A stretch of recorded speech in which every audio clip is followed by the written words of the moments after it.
Disclaimer.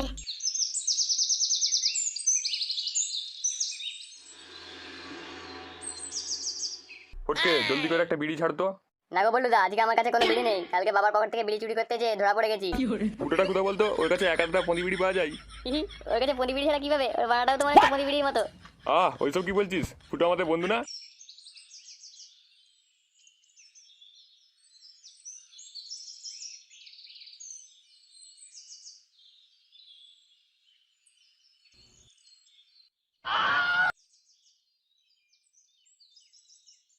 কি রে ভাই ফুটো, মুখ গোমড়া করে আসছিস কেন? বললুদা, কাল রাতে বড় একটা কেলো হয়েছে।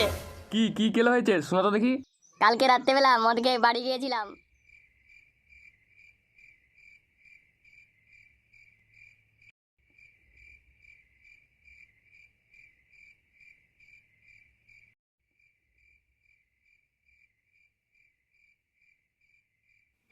বাবা টুকি।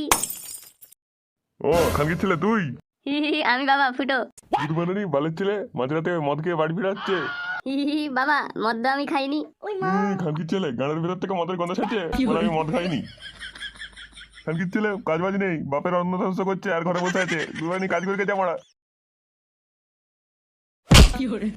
খানকির ছেলে কাজ বাজ করে ঘরে টাকা আনবি, তারপর বাড়িতে ঢুকবি মারা।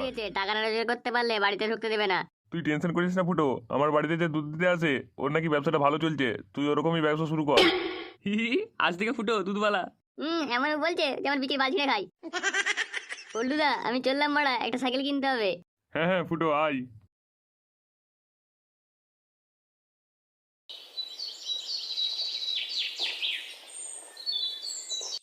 বৌদি দুধ দুধ দুধ, বৌদি দুধ, বৌদি দুধ, দুধ বৌদি দুধ, তাড়াতাড়ি বেরিয়ে এসো, দুধ বৌদি। কি খাবি ছেলে? আমি দুধ বৌদি। এই শুনে যাও, আমাকে কি বলছে দুধ বৌদি। কি কি হয়েছে কি? এই খানকির ছেলে আমাকে বলে দুধ বৌদি। না না বৌদি, আমি ওরকম কিছু বলতে চাইনি। খানকির ছেলে আমার বউকে দুধ বৌদি বলা? দাঁড়া তোর সাথে এখনই ভাঙছি। আহ খানকির ছেলে আজকে মেরে ফেলবো। কি বৌদি? হুম মাগো, বড়া। বৌদি বাবরি।